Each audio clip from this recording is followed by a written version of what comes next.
ಒಟ್ಟಿನಲ್ಲಿ ದಾವಣಗೆರೆ ದಕ್ಷಿಣ by election ವಿಚಾರದಲ್ಲಿ Muslim ಮಹಾಯುದ್ಧ ಜೋರಾಗ್ತಾ ಇದೆ. ಜಬ್ಬರ್ ಮತ್ತು ನಸೀರ್ ಅಹಮದ್ ತಲೆದಂಡಕ್ಕೆ ಜಮೀರ್ ಖಾನ್ ಬೇಸರ ವ್ಯಕ್ತಪಡಿಸಿದ್ದಾರೆ. ತಮ್ಮ ವಿರುದ್ಧ ಕೇಳಿ ಬರ್ತಾ ಇದ್ದ ಟೀಕೆಗಳಿಗೆ ತಿರುಗೇಟು ನೀಡಿ ಸಿಡಿಮಿಡಿಕೊಂಡಿದ್ದಾರೆ. ಬನ್ನಿ ಅವ್ರು ಏನ್ ಹೇಳಿದ್ದಾರೆ ಕೇಳೋಣ. ಈಗ ನಸೀರ್ ಅಹಮದ್ ಮನೆಗೆ ಬೆಳಗ್ಗೆ ಹೋಗಿದೆ, ಅವರೇನೋ ಭಾಳ ತುಂಬ ಬೇಜಾರಲ್ಲಿದ್ದಾರೆ ಅಂತ ಗೊತ್ತಾಯಿತು. ಹಾಗಾಗಿ ಹೋಗಿ ಅವ್ರಿಗೆ ಮಾತಾಡ್ಕೊಂಡು ಬಂದಿದ್ದೀನಿ, ಧೈರ್ಯ ಹಾಕ್ಕೊಂಡು ಬಂದಿದ್ದೀನಿ. ಅವ್ರು ತಮಗೆಲ್ಲ ಗೊತ್ತಿದ್ದು ಇವತ್ತಿಂದೆಲ್ಲ ಭಾಳ ವರ್ಷದಿಂದ ಮೋಸ್ಟ್ ಸೀನಿಯರ್ ಅವರು. ನಮ್ಮ ಮುಸ್ಲಿಂ ಮೈನಾರಿಟಿದಲ್ಲಿ ಮೋಸ್ಟ್ ಸೀನಿಯರ್ ಯಾರಿದ್ದಾರೆ ಅಂದರೆ ಅದು ನಸೀರ್ ಅಹಮದ್ ಸಾಹೇಬರು ಮೋಸ್ಟ್ ಸೀನಿಯರಲ್ಲಿದ್ದಾರೆ. ಹಾಗಾಗಿ ಅವ್ರಿಗೂ ಎಲ್ಲ ಒಂದು ಕಡೆ ಮನ್ಸಿಗೆ ನೋವಾಗಿತ್ತು, ನಮಗೂ ನೋವಾಯಿತು. ಇಂಥವ್ರಿಗೆ ಹಿಂಗೆ ಆಗಿದೆ ಅಂತ ಮನ್ಸಿಗೆ ನೋವಾಗಿ ನಾನು ಹೋಗಿ ಸಮಾಧಾನ ಮಾಡಿ ಬಂದಿದ್ದೀನಿ. ನಾನು ಈಗ ನನಗೆ ಜವಾಬ್ದಾರಿ ಏನೇನು ಕೊಟ್ಟರು ಪಕ್ಷದ ವತಿಯಿಂದ, ನಾನು ಎಲ್ಲೋ ಮೋಜು ಮಸ್ತಿ ಮಾಡೋಕ್ಕೆ ಕೇರಳಕ್ಕೆ ಹೋಗಲಿಲ್ಲ. ನನಗೆ ಜವಾಬ್ದಾರಿ ಸ್ಟಾರ್ ಕ್ಯಾಂಪೇನ್ ಆಗಿಬಿಟ್ಟು ಕೇರಳ ಜವಾಬ್ದಾರಿ ಕೊಟ್ಟಿದ್ದರು. ಅದು 8 ಡಿಸ್ಟಿಕ್ ಕೊಟ್ಟಿದ್ದರು, 8 ಡಿಸ್ಟಿಕ್ ಕೊಟ್ಟಿದ್ದರು. ನನಗೆ ಆ್ಯಕ್ಚುಲಿ 7ನೇ ತಾರೀಕುವರೆಗೂ ಇತ್ತು. ನನ್ನ ಮನೆ ಮುಖ್ಯಮಂತ್ರಿ ಘೋಷಣೆ ಮಾಡಿಬಿಟ್ಟಿದ್ದಾರೆ ಅಂತ ಹೇಳ್ಬಿಟ್ಟು ನಾನು ಏನು ಮಾಡಿದೆ, 5ನೇ ತಾರೀಕು ವೇಣುಗೋಪಾಲ್ ಅವರು ಕೇಳ್ಕೊಂಡು ಬಂದೆ. ಅದಕ್ಕಿಂತ ಮುಂಚೆ ಮಾನ್ಯ ಮುಖ್ಯಮಂತ್ರಿಗಳು ಫೋನ್ ಮಾಡಿದ್ರು ನನಗೆ, 30ನೇ ತಾರೀಕು 31 ಬಾಗಲಕೋಟೆ ಮಾಡಬೇಕು, 1-2 ದಾವಣಗೆರೆ ಮಾಡಬೇಕು, ನೀನು 29ನೇ ತಾರೀಕು ನೈಟೇ ಹೊಡ್ಬಾ ಅಂತ. ನಾನು ವೇಣುಗೋಪಾಲ್ಗೆ ಹೇಳಿದೆ, ನಾನು ಈ ಥರ ಮಾನ್ಯ ಮುಖ್ಯಮಂತ್ರಿಗಳು ಫೋನ್ ಮಾಡಿದ್ರು, ಸರ್ ನಾನು ಹೋಗಬೇಕಾಗ್ತದೆ, 30ನೇ ತಾರೀಕು 31ಗೆ ಬಾಗಲಕೋಟೆ ಮಾಡೋಕ್ಕೆ ಹೇಳಿದ್ದಾರೆ, 1-2 ದಾವಣಗೆರೆ ಮಾಡೋಕ್ಕೆ ಹೇಳಿದ್ದಾರೆ, ಸರ್ ಹೋಗ್ಬೇಕು. ಇಲ್ಲ ನಾನು ಮುಖ್ಯಮಂತ್ರಿ ಜೊತೆ ಮಾತಾಡ್ತೀನಿ ಅಂತ ಮುಖ್ಯಮಂತ್ರಿ ಜೊತೆ ವೇಣುಗೋಪಾಲೇ ಮಾತಾಡಿದ್ದಾರೆ. ನಾನು ನಿನ್ನೆನೂ ಹೇಳಿದ್ದೀನಿ, ನಾನು ಒಬ್ಬ ಮುಖಂಡ ಅಲ್ಲ, ನಾನು ಲೀಡರ್ ಆಗೋಕ್ಕೆ ಕೊಟ್ಟಿಲ್ಲ, ಕಾಂಗ್ರೆಸ್ ಪಕ್ಷದ ಸಾಮಾನ್ಯ ಕಾರ್ಯಕರ್ತ, ನಾನು ಒಬ್ಬ ಸಮಾಜ ಸೇವಕ. ಬರೀ ಮುಸ್ಲಿಂ ಸಮಾಜ ಅಲ್ಲ, ಎಲ್ಲ ಬಡವ್ರ ವರ್ಗ, ಯಾರ ಜಾತಿ ಎಲ್ಲರ ಪರ. ನಂದು ಹೆಸರು ಯಾರೂ ಹೇಳಿಲ್ಲ. ನಾನು ಮೋಜು ಮಸ್ತಿ ಮಾಡ್ಕೊಂಡು ಕೇರಳದಲ್ಲಿ ಇರಲಿಲ್ಲ, ಎಲ್ಲೋ ಹಾಲಿಡೇ ಟ್ರಿಪ್ಗೆ ನಾನು ಹೋಗಿಲ್ಲ ಚುನಾವಣೆ ಇದೆ ಅಂತ. ನಾನು ಕಾಂಗ್ರೆಸ್ ಪಕ್ಷದ ಹೈಕಮಾಂಡ್ ಕೆಲಸ ಮಾಡಿರೋದು.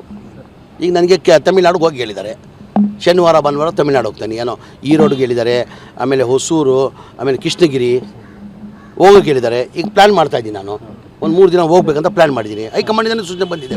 ನಾನೇನೋ ಎಲ್ಲನ ಅಪ್ಸ್ಟ್ಯಾಂಡಿಂಗ್ ಆಗಿ ಎಲ್ಲನ ಬೇರೆ ಕಡೆ ಹೋಗಿ ನಾನು ಹಾಲಿಡೇ ಟೂರ್ ಹೋಗಿದ್ರೆ ಬೇಕಂತ ಹೋಗೋರು ಅಂತ ತಪ್ಪಂತ. ನಾನು ಪಾರ್ಟಿ ಕೆಲಸ ಹದಿನೂರು ಹತ್ರ ಅದನ್ನು ಗೊತ್ತಿಲ್ಲ.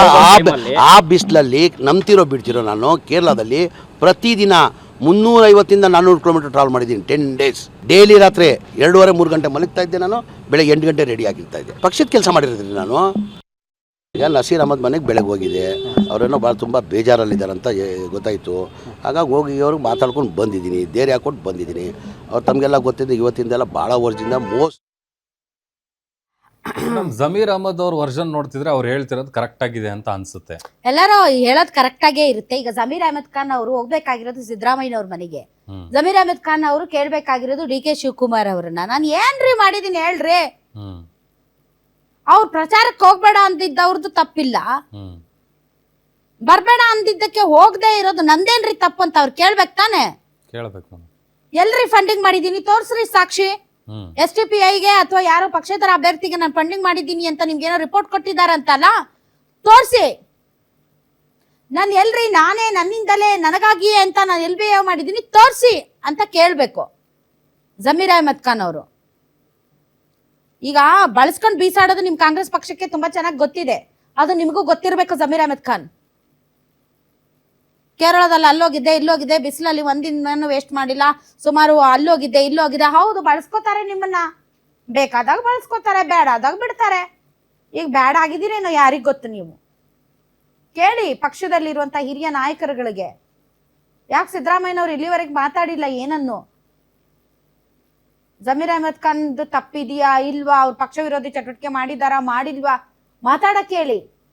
ರಾಜಣ್ಣ ಅವ್ರು ಮಾತಾಡಿಲ್ವಾ? ಏನ್ ಮಾತಾಡಿದಾರ ರಾಜಣ್ಣ ಅವರು? ಸೇಮ್ ಸಿದ್ದರಾಮಯ್ಯ ಅಂಡ್ ಟೀಮ್ ಅನ್ನ ಟಾರ್ಗೆಟ್ ಮಾಡಲಾಗ್ತಾ ಇದೆ ಎಂಬ ವಿಚಾರಕ್ಕೆ ಮಾಜಿ ಸಚಿವ KN ರಾಜಣ್ಣ ಶಾಕಿಂಗ್ ಸ್ಟೇಟ್ಮೆಂಟ್ ಕೊಟ್ಟಿದ್ದಾರೆ. ಕಾಂಗ್ರೆಸ್ ಪಕ್ಷ ಶಿಸ್ತಿನ ಪಕ್ಷ ಅಂದಿದ್ದಾರೆ. ಈ ಹಿಂದೆ ಸದ್ಗುರು ಅವರು ರಾಹುಲ್ ಗಾಂಧಿ ಬಗ್ಗೆ ಮಾತಾಡಿದ್ರು. I don't no Rahul Gandhi, who is Rahul Gandhi ಅಂತ ಹೇಳಿಕೆ ಕೊಟ್ಟಿದ್ರು. ಇದಾದ ಬಳಿಕ ಸದ್ಗುರು ಜೊತೆಗೆ ವೇದಿಕೆ ಹಂಚ್ಕೊಂಡು ಡಿ ಕೆ ಶಿವಕುಮಾರ್ ಕುತ್ಕೊಂಡ್ರಲ್ಲ, ಆವಾಗ ಶಿಸ್ತು ಮೀರ್ಲಿಲ್ವಾ ಅಂತ ಪರೋಕ್ಷವಾಗಿ ಡಿ ಕೆ ಶಿವಕುಮಾರ್ ಅವ್ರಿಗೆ ಟಾಂಗ್ ಕೊಟ್ಟಿದ್ದಾರೆ KN ರಾಜಣ್ಣ ಅವರು. ಬನ್ನಿ ಅವ್ರು ಏನ್ ಹೇಳಿದಾರೆ ಕೇಳೋಣ. ಈಗ ನಿಮ್ಮನ್ನು ಸೇರಿದಂತೆ ಈಗ ಜಬ್ಬಾರ್ ಆಗ್ಬೋದು, ಈಗ ರೀಸೆಂಟ್ ಈಗ ಜಮೀರ್ ಅಹಮದ್ ಅವ್ರಿಗೂ ಏನೋ ತೆಗಿಬೇಕು ಈ ಥರ ನೋಟಿಸ್ ಎಲ್ಲ ಇದಾಗ್ತಿದೆ ಅಂತ, ಸೊ ಟಾರ್ಗೆಟ್ ಮಾಡ್ತಿದ್ದಾರಾ ಅಂತ ನಿಮ್ಮಲ್ಲಿ ಸಿದ್ದರಾಮಯ್ಯ? ಕಾಂಗ್ರೆಸ್ ಪಕ್ಷ ಅಂದರೆ ಶಿಸ್ತಿನ ಪಕ್ಷ. ಈ ಶಿಸ್ತು ಜಾರಿ ಮಾಡುವಾಗ ಈಗ ಸದ್ಗುರು ರಾಹುಲ್ ಗಾಂಧಿನ ಹೇಳಿದ್ರು. ಯಾರು ನನಗೆ Rahul Gandhi I don't no who is Rahul Gandhi ಅಂತ ಹೇಳಿದ್ರು. ಅವನ ಜೊತೆಯಲ್ಲಿ ಹೋಗಿ ಕೂತ್ಕೊಂಡಿದ್ದಕ್ಕೆ ಶಿಸ್ತು ಮೀರೋದಿಲ್ವಾ? ಅಂಥದ್ದೆಲ್ಲ ಈಗ ದೊರೆ ಮಾಡಿದ್ದಕ್ಕೆ ದಂಡ ಇಲ್ಲ ಅಂತಕ್ಕಂಥದ್ದು ಗಾದೆ ಇದೆ. ವೇದಗಳು ಸುಳ್ಳಾದರೂ ಗಾದೆಗಳು ಸುಳ್ಳಾಗೋದಿಲ್ಲ. ಈಗ ಆ ಥರ ನಡೀತದೆ, ನಡವಳಿಕೆನೂ ಹಂಗೆ ಇದ್ದಾವೆ. ನೋಡೋಣ ನಡೀರಿ. ಈಗ ನಿಮ್ಮನ್ನು ಸೇರಿದಂತೆ ಈಗ ಜಬ್ಬಾರ್ ಆಗ್ಬೋದು, ಈಗ ರೀಸೆಂಟ್ ಈಗ ಜಮೀರ್ ಅಹಮದ್ ಅವ್ರಿಗೂ ಏನೋ ತೆಗಿಬೇಕು ಈ ಥರ ನೋಟಿಸ್ ಎಲ್ಲ ಇದಾಗ್ತಿದೆ. ಸೊ ಟಾರ್ಗೆಟ್ ಮಾಡ್ತಿದ್ದಾರಾ ಅಂತ ನಿಮ್ಮಲ್ಲಿ ಸಿದ್ದರಾಮಯ್ಯ? ಕಾಂಗ್ರೆಸ್ ಪಕ್ಷ ಅಂದರೆ ಶಿಸ್ತಿನ ಪಕ್ಷ. ಈ ಶಿಸ್ತು ಜಾರಿ ಮಾಡುವಾಗ ಈಗ ಸದ್ಗುರು ರಾಹುಲ್ ಗಾಂಧಿನ ಹೇಳಿದ್ರು. ಯಾರು ನನಗೆ Rahul Gandhi I don't no who is Rahul Gandhi ಅಂತ ಹೇಳಿದ್ರು. ಅವನ ಜೊತೆಯಲ್ಲಿ ಹೋಗಿ ಕೂತ್ಕೊಂಡಿದ್ದಕ್ಕೆ ಶಿಸ್ತು ಮೀರೋದಿಲ್ವಾ? ಅಂಥದ್ದೆಲ್ಲ ಈಗ ದೊರೆ ಮಾಡಿದ್ದಕ್ಕೆ ದಂಡ ಇಲ್ಲ ಅಂತಕ್ಕಂಥದ್ದು ಗಾದೆ ಇದೆ. ವೇದಗಳು ಸುಳ್ಳಾದರೂ ಗಾದೆಗಳು ಸುಳ್ಳಾಗೋದಿಲ್ಲ. ಈಗ ಆ ಥರ ನಡೀತದೆ, ನಡವಳಿಕೆನೂ ಹಂಗೆ ಇದ್ದಾವೆ. ನೋಡೋಣ ನಡೀರಿ. ಮೇಡಮ್, ಶಿಸ್ತಂದ್ರೆ ಶಿಸ್ತಿರಬೇಕು. ಈ ಪಿಕ್ಕಂಚು ಶಿಸ್ತು ಕ್ರಮ ಜರುಗಿಸೋದಂದ್ರೆ ದೊರೆ ಮಾಡಿದ್ದಕ್ಕೆ ದಂಡ ಇಲ್ಲ ಅಂತ ಹೇಳಿದ್ರಲ್ಲ ರಾಜಣ್ಣ. ರಾಜಣ್ಣ ಅಂತ ಹೆಸರಿಟ್ಕೊಂಡ್ ಮಾತ್ರಕ್ಕೆ ಅವ್ರ ದೊರೆ ಆಗ್ಲಿಲ್ಲ. ಯಾಕಂದ್ರೆ ಅವ್ರಿಗೆ ಯಾವ ರೀತಿಯಾದಂತ ಪರಿಸ್ಥಿತಿ ಬಂತು, ಅವ್ರನ್ನ ಮಿನಿಸ್ಟರ್ ಸ್ಥಾನದಿಂದ ಕಿತ್ತೆಸ್ತಿದ್ರು. ಅವ್ರು ಹೇಳ್ತಾ ಇರೋದು ತಮ್ಗೆ ಅರ್ಥ ಆಯ್ತಾ? ಸದ್ಗುರು ಅವ್ರ ಜೊತೆಗೆ ಕುತ್ಕೊಂಡು Sadhguru who is Rahul Gandhi I don't know ಯಾರು ರಾಹುಲ್ ಗಾಂಧಿ ಅಂತ ಕೇಳಿದವ್ರು ಅವ್ರು ಸದ್ಗುರು.